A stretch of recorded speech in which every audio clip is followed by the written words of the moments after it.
Dynamic positioning systems represent another innovation with particular value in the Drake. These computerized systems use GPS data alongside information from wind sensors and motion reference units to automatically maintain a vessel's position despite powerful currents and winds, providing capabilities unimaginable to previous generations. Yet for all these technological marvels, the most important decision often remains the simplest: whether to cross at all. Sometimes the best technology is patience, notes an experienced captain. Modern ships frequently wait in port for days when the Drake shows its full fury. This reality, that even our most sophisticated vessels must sometimes yield to nature, perhaps best illustrates the continuing challenge these waters present. The technologies developed to navigate the Drake Passage influence maritime operations worldwide. The passage serves as both challenge and laboratory, pushing human innovation forward while reminding us of its limits. What emerges is a nuanced picture of humanity's relationship with one of Earth's most formidable maritime environments, where remarkable tools minimize risks, yet the passage's unpredictability, power, and remoteness continue to command respect from even the most technologically equipped vessels. The paradox of Antarctic tourism reveals itself in the stark contrast between passengers lounging contentedly on sunlit decks versus those white-knuckled travelers gripping handrails for dear life as their vessel pitches violently through massive swells. This is the dual personality of the Drake Passage, a maritime Jekyll and Hyde that tourists willingly subject themselves to for the chance to set foot on Earth's most remote continent. What's most surprising about this treacherous stretch of water is that thousands of people now voluntarily pay premium prices to experience it. Antarctic tourism has transformed what was once considered a harrowing obstacle into a marketable adventure, with expedition companies promoting the crossing as an essential part of the authentic Antarctic experience rather than merely an unavoidable transit zone. The journey across the Drake Passage is frequently described as a transformative experience, explains Dr. Amanda Keller, tourism researcher at the Polar Institute.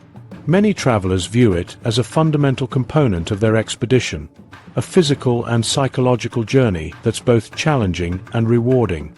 The terminology itself has become part of Antarctic tourism lore. The Drake Lake refers to those fortunate and relatively rare occasions when calm conditions prevail, offering passengers a gentle introduction to Antarctic waters. In contrast, the more common Drake Shake describes the turbulent reality most tourists encounter, a baptism by fury that tests even the hardiest travelers. "I booked my Antarctic expedition expecting adventure," recounts Sarah Mitchell, a 42-year-old engineer from Boston. "But nothing prepared me for what it feels like when your entire ship suddenly drops 20 feet into a trough between waves. One moment I was eating breakfast, the next my plate was sliding across the table while I clung to anything bolted down." This unpredictability is precisely what expedition companies must manage. In the lounge of the MS Expedition, passengers receive their first briefing about crossing the Drake. The expedition leader stands before a packed room, her matter-of-fact tone neither minimizing nor sensationalizing what lies ahead. "Tomorrow we'll enter the Drake Passage," she announces. "I can't tell you whether we'll experience the lake or the shake. Sometimes it changes halfway through. What I can tell you is that we're prepared for either scenario. That preparation includes a methodical approach to passenger welfare. Medical staff distribute information packets detailing seasickness prevention strategies, emphasizing that prevention before symptoms appear is crucial. The ship's medical center becomes a hub of activity during particularly rough crossings, with staff administering anti-nausea injections when oral medications prove insufficient. The physical design of expedition vessels reflects concessions to the Drake's volatile nature. Newer ships feature innovative hull designs specifically engineered to minimize the pitch and roll that triggers seasickness. Strategic cabin placement becomes a consideration for savvy travelers, with rooms located amidships and on lower decks experiencing less dramatic motion than those at the bow or stern. Cabin selection significantly impacts your Drake Passage experience, advises veteran expedition leader Marcus Hendricks. Rooms in the center of the ship feel less movement. Having a window helps too. Being able to see the horizon stabilizes your inner ear's equilibrium. The psychological dimension of crossing the Drake extends beyond physical discomfort. Many passengers report a profound shift in perspective after witnessing nature's raw power firsthand. The experience creates an unusual social dynamic aboard ship. Strangers united in a shared challenge that strips away pretenses and creates lasting bonds. This shared adversity transforms into a badge of honor. Passengers who endure particularly challenging crossings develop a sense of camaraderie that expedition staff actively cultivate. Many ships award playful certificates commemorating the Drake Shake experience, turning discomfort into achievement. The Drake Passage crossing serves as a powerful threshold experience, a liminal space between the familiar world and the alien landscape of Antarctica. This psychological transition prepares visitors for the otherworldly environment they'll encounter. Those who endure the crossing report feeling they've earned their Antarctic experience rather than merely purchased it. There's a reason we still cross by ship when flying is technically possible, explains anthropologist Dr. Martin Kiefer, who studies tourism experiences in extreme environments.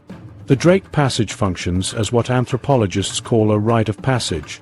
It physically removes you from your comfort zone and deposits you in a fundamentally different mental state, primed to appreciate Antarctica's uniqueness. When conditions deteriorate beyond what tourists anticipated, expedition companies implement escalating response protocols. During severe crossings, furniture is secured, handrails appear in corridors, and public spaces become designated safe zones where passengers can gather under supervision. For expedition staff, the Drake Passage serves as a valuable assessment tool. Guides observe how passengers respond to discomfort and stress, identifying those who might require extra attention during challenging Antarctic landings.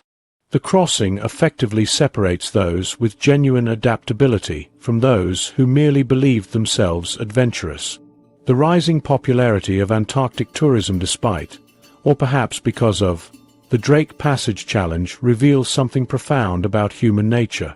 In an era of increasing comfort and safety, many travelers actively seek experiences that test their resilience, that remind them of their relative insignificance against natural forces. What's fascinating is that our booking data shows passengers who experienced rougher crossings actually report higher overall satisfaction with their Antarctic journey, notes Ellen Schwartzman, marketing director for Polar Expeditions. The harder the journey, the sweeter the arrival. This phenomenon explains why alternative options that bypass the Drake Passage, such as flycruise programs that airlift passengers directly to Antarctic research stations, remain less popular despite their obvious convenience. For many, the Drake crossing is not an obstacle, but the beginning of their Antarctic story, the first chapter in a narrative of personal challenge and discovery. As climate patterns shift, the nature of the Drake crossing itself is evolving. The unpredictability that has always characterized the Drake Passage is increasing, making the traditional wisdom about best times to cross increasingly unreliable. For all the sophisticated technology aboard modern expedition vessels, crossing the Drake remains a humbling experience. Ships equipped with stabilizers and weather routing systems still find themselves at the mercy of conditions that can change drastically within hours. This reality creates a powerful metaphor for humanity's relationship with the natural world. Our technology provides a margin of safety, but never complete control. The Drake Passage thus becomes more than a physical journey. It emerges as a philosophical one. Passengers confronting their vulnerability in the face of massive oceanic forces often report a shift in their environmental consciousness. Witnessing firsthand the power of these waters cultivates a deeper appreciation for the delicate balance of Earth's systems and our place within them. As we return to the RRS Sir David Attenborough, we discover how the vessel ultimately navigated to safety, a testament to human ingenuity in the face of overwhelming natural forces. Projections indicate the Antarctic circumpolar current could slow by up to 20% by 2050 if greenhouse gas emissions remain high, a profound disruption to a system that absorbs 40% of our annual global carbon dioxide emissions. The Drake Passage stands as our planet's warning system, where nature's raw power reminds us of our limitations while offering crucial insights into Earth's changing climate. In its turbulent waters lies a message. Our actions today determine Earth's future, and our own.